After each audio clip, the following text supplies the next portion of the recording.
Hello guys and welcome for another New World video. Finally we have season 5 and as we mostly expected, it came with some bugs and issues that were not fixed even though the season got delayed.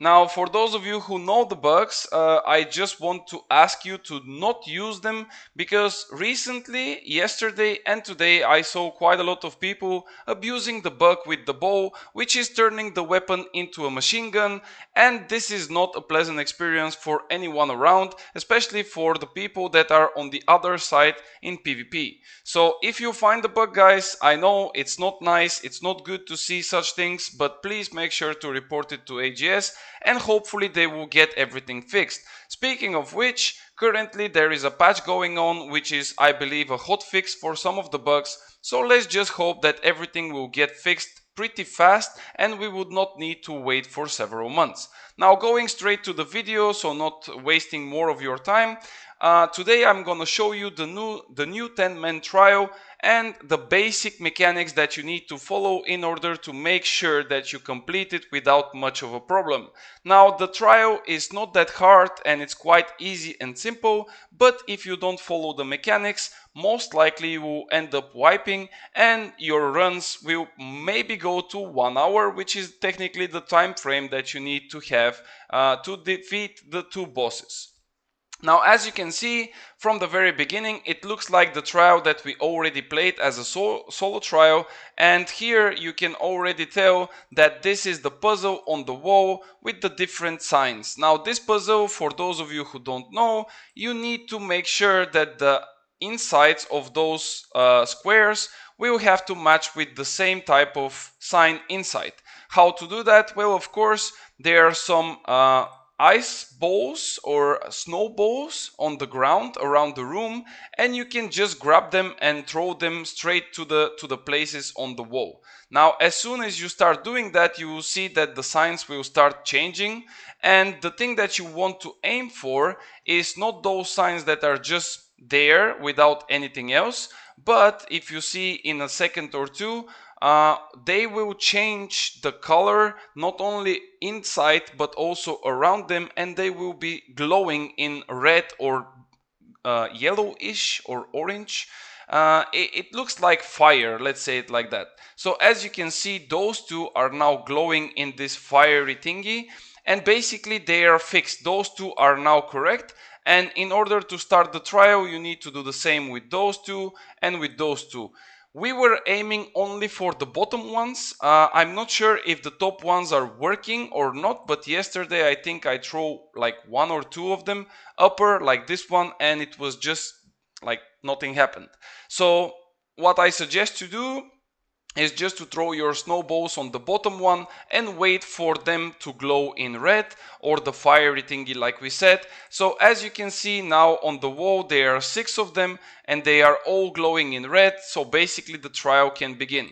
Same as the previous trial, which was the 10 men in I forgot the name actually, but yeah, the previous trial for 10 men, the hatchery, yes, now I remember. It's the same thing here. You're gonna have in total 3 waves of different mobs, then there will be a boss and then another boss. So the first wave of mobs is completely simple mobs, there is nothing special with them. The second wave is small elite mobs that are not like an elite from a chest run, but like a small elite ones. You can of course say that by the HP bar that they have. For those of you who don't know, this is the way to determine if a mob is an elite or not. And then of course this is the second wave. The third wave is only 4 mobs, which was a bit strange for me, but only 4 elite mobs spawned as a third wave, which is pretty easy to kill, especially if you have 10 people. Now after you kill this third wave, you need to wait for a bit, and then you're gonna see that the boss will come, and basically this is the first place where you have to face some kind of mechanics, and you actually need to follow them, otherwise you might end up dying. Now, what is the mechanics with this boss? As you can see in the beginning, there is nothing special, it's just pure DPS. The tank is holding the aggro, facing the boss to the other side, and everyone else is DPSing the boss. As soon as you get close to 50% HP, and if you don't know where exactly is the 50%, for those of you who don't know, each of those small bars is representing 10% of the HP of the boss. You can count out to 5, and then of course you can also see where is the middle line. So whenever he reaches around 50% or a bit under 50%, he will start an animation which will split the boss in two, and basically it will create two copies of the boss, technically the same kind of mob, just a smaller one, maybe with a bit less HP and damage, and those two copies will be basically again on full HP. Now the interesting part here is that the mechanic will basically start as if you put those two together, you would basically put empower to both of them, and they will on top of that get invulnerability. Now as you can see, the debuff bar is full with debuffs from our side, and there is not a single buff on the boss. But this would not be for long, because as soon as they both get together, as you can see, they also grow in size, and now not only that they have an empower, but they also, this is the sign for the empower, as you can see you have it on both of them. Not only they have empower, but they also have some kind of other buff, which unfortunately is bugged as well, so we cannot see the icon, but this technically means that they are invulnerable. Now the only way to kill those is to separate them far away from each other.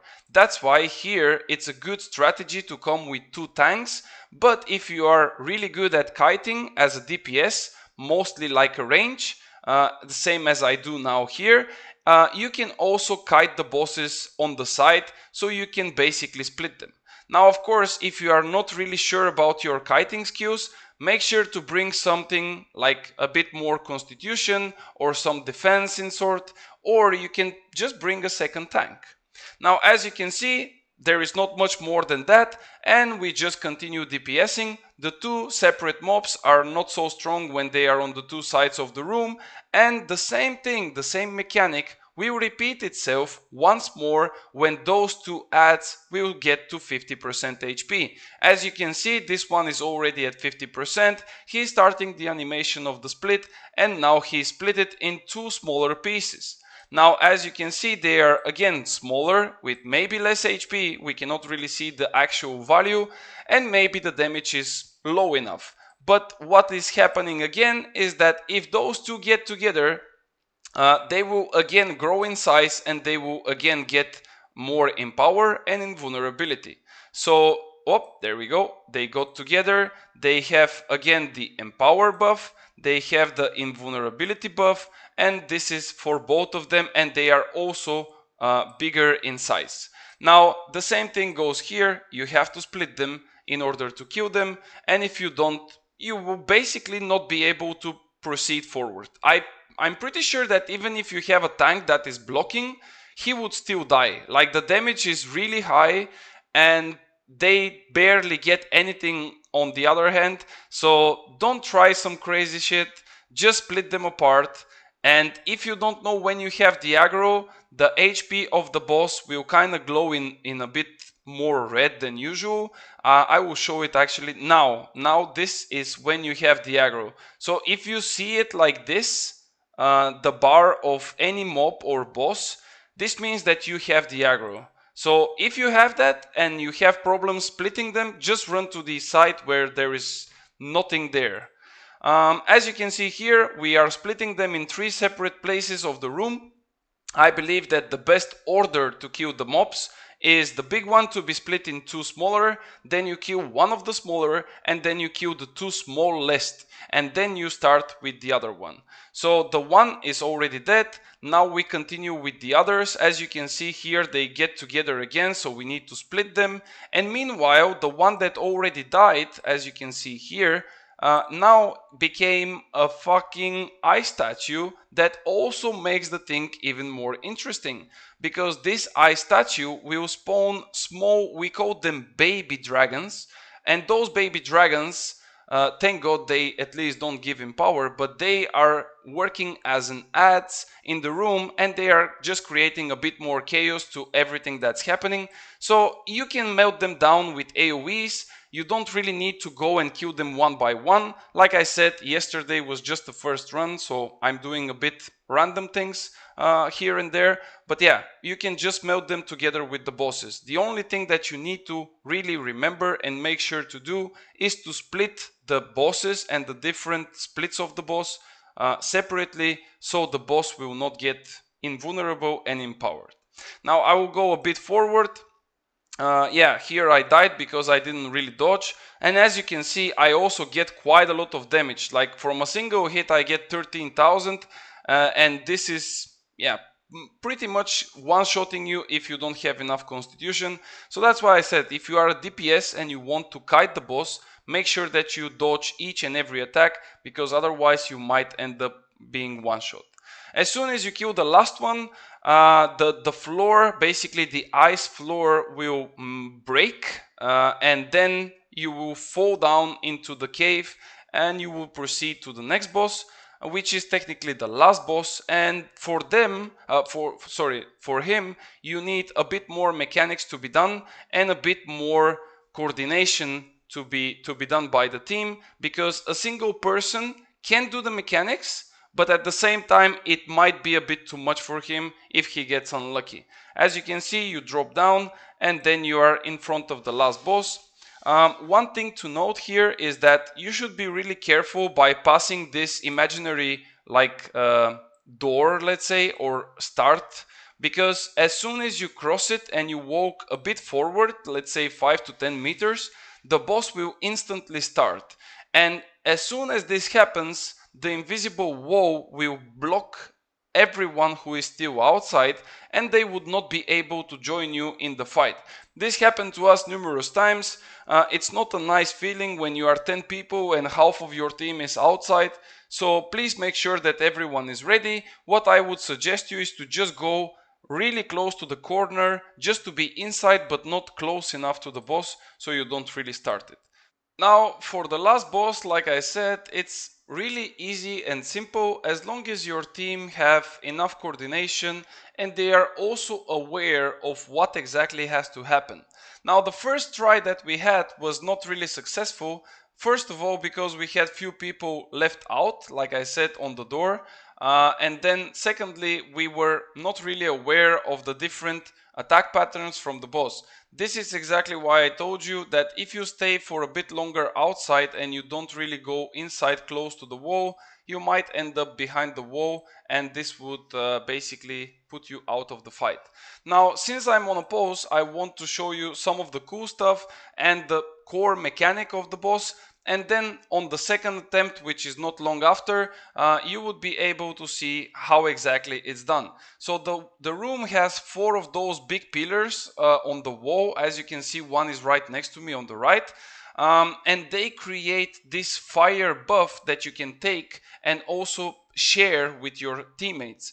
Every attack from the boss that is an AoE, it could be the falling icicles, it could be an AoE like a circle attack, it could be an AoE like a triangle attack. All of them create and give a debuff of ice on each target that get hit by it.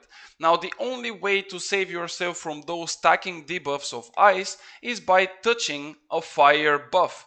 Now, the way to get the fire buff, like I already said, is getting close to those walls and just taking it from there.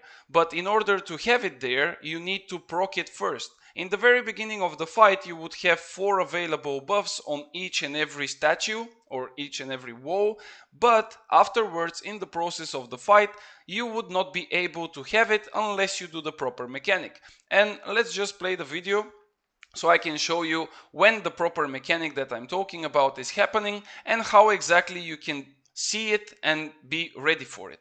Now, as you can see, the boss is in the middle of the room, but suddenly some kind of air or ice air is kind of starting flowing towards the boss from all those 4 walls or statues. And as you can see, all of them are now not glowing in red anymore, which means that they are not providing us a fire buff. Now, the boss, as soon as this happens, will start doing his signature spinning mechanic, and this one is the one that you should be most aware and make sure that you don't stay in this field here that I'm just showing you, because this is literally a dead field, and if you stay for too long you will die. The same what will happen to me in a few seconds. So if you stay in this, you are basically dead. And as you can see, those are the ice debuffs that you get. So for 40 seconds I already have 3 of them, even though I'm dead.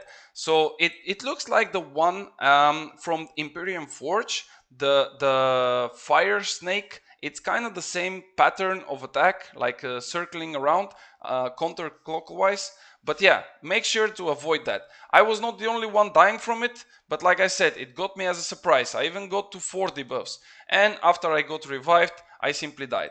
So on the second rotation, on the second try, like I said, we already saw all of the mechanics, and now we are ready to enter and of course do it properly. So I will just play it for you guys so you will see. It's really not hard, but you just need to be aware what is happening and how to do it. So the fight begins. It's normal attacks from the boss in the very beginning, nothing special, but make sure to not really stay in front of him, because he still does a lot of damage even with the basic attacks and not the AoEs. As you can see, we lost 2 people just because of that, and yeah, it was good to make sure to dodge that. Now as you can see, the mechanic starts, the ice air is kind of starting the flow towards the boss. So this means that he will do the circling attack soon enough, and you should be ready for it.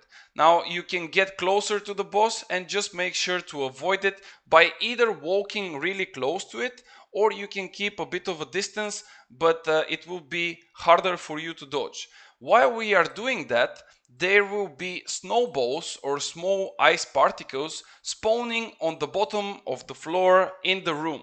Now with those ice particles or snowballs, you have to do technically the same thing that you started with the first boss. You have to pick one up, throw it into those emblems on each and every wall, and make sure that you activate the glowing fire effect in the wall. If you do that for each and every wall, not only you're gonna get you're gonna get 4 fire debuffs, but on top of this, you would avoid a huge AoE that the boss will do right after this circle attack is finished.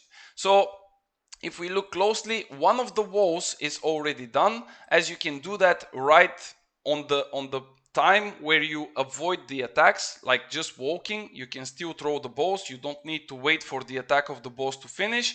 One of the walls is done. We got also quite lucky because it's pure RNG, so you can do it sometimes with one throw, sometimes you're gonna do it with few. And as you can see, all of the walls are now glowing in fire, and the boss is now channeling his AoE, but unfortunately this AoE will not do anything because there is no power for him left. He doesn't have a single ice from the walls, and basically it stops the damage. At some point, he also does that random attack, I would say. It roots one person on a random, and he will become an ice tomb, like as it's written here, ice tomb.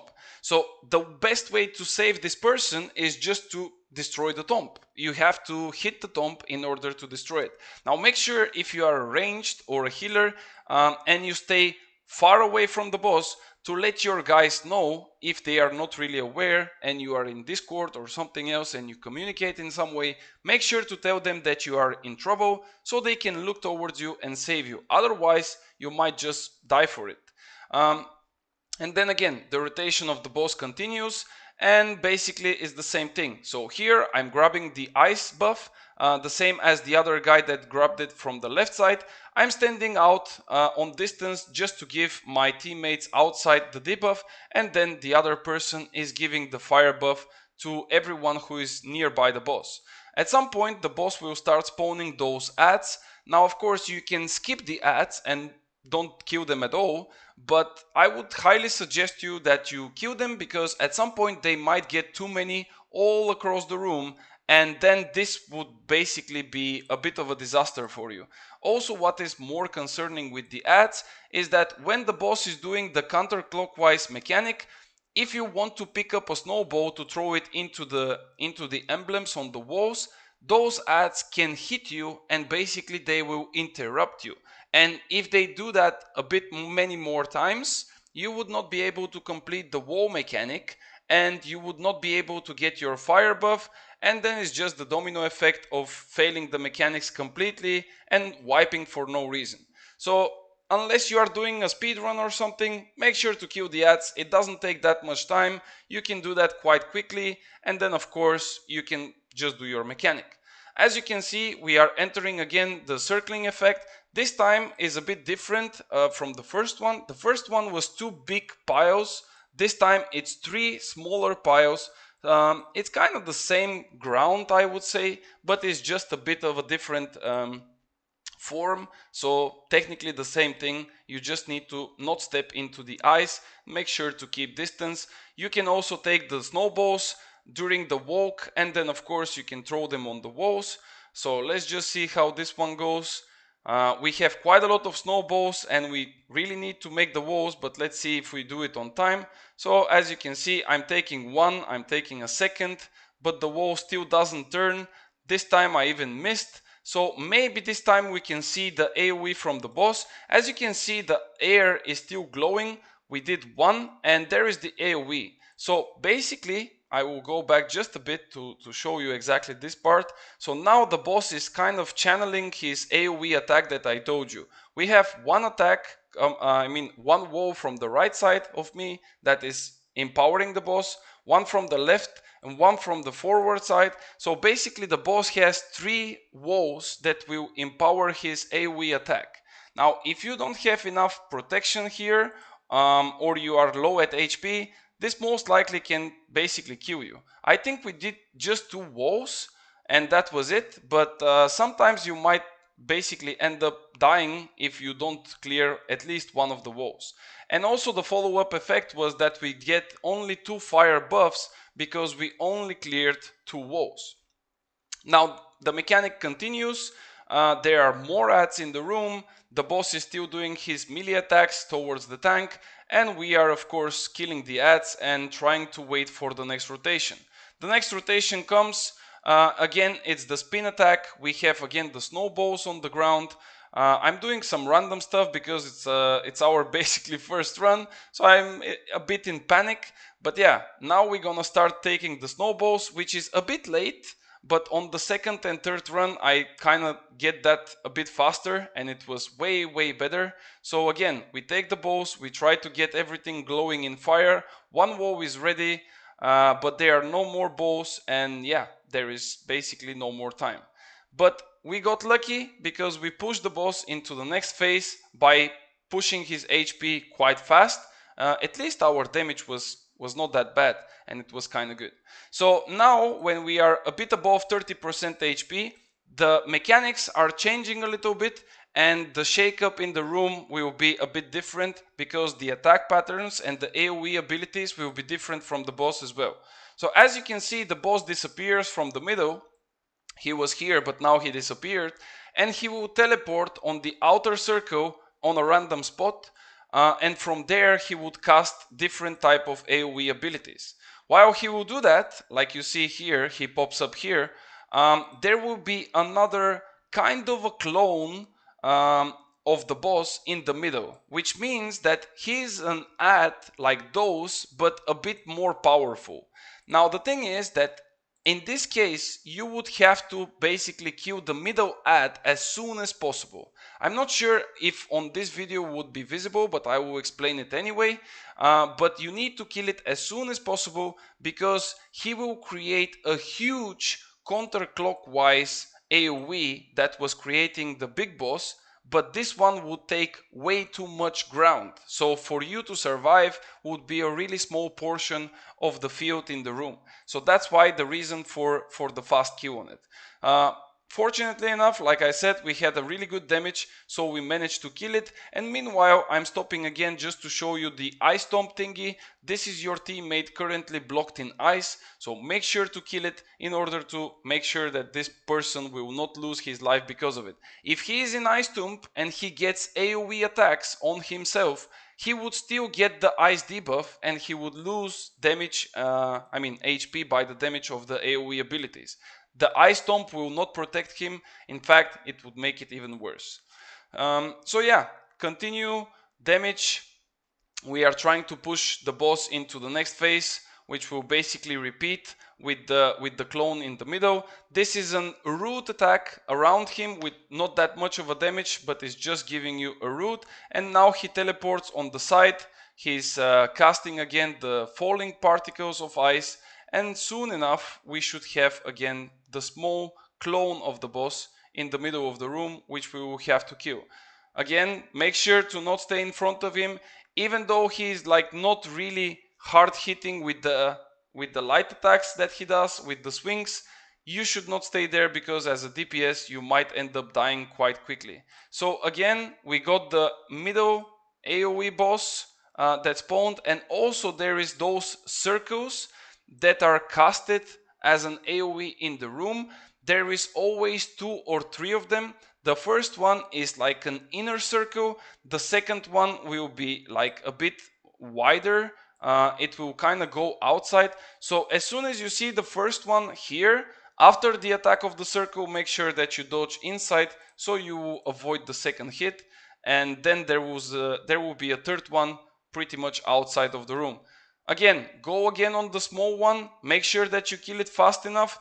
Unfortunately, here on this video it's not visible, but believe me, if this one is not killed fast, you would have to be really on the right spot. Otherwise, the rotating pizza, if I can call it like this, because it kind of looks like pizza, will basically end your life, and most likely not only yours, but maybe some of your partners. Again, the Ice Tomb procs, so we kill it right away with AoE abilities. Especially if you have too many melees, it's quite easy for them to just, turn their attention and kill it right away.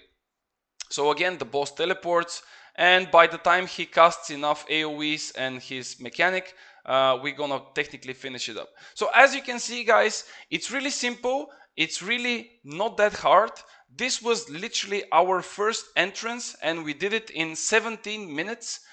Even though we wiped one time on the last boss just because we had 2 or 3 people outside, and we also had like no idea of anything. We were just going by intuition, and we were finding the things out right away. Our second run was way better. But yeah, it's really simple as long as you have the proper coordination. So make sure that you follow the mechanics. If you are not sure of anything, please let me know and I will make sure to answer. And of course, if I find out more nitty-gritty things that might improve your run, I will let you guys know as well. If you want to find more detailed explanations and of course more content related to New World, both in PvP and PvE, make sure to join my Discord community server, in which we discuss all kinds of topics related to New World, but not only.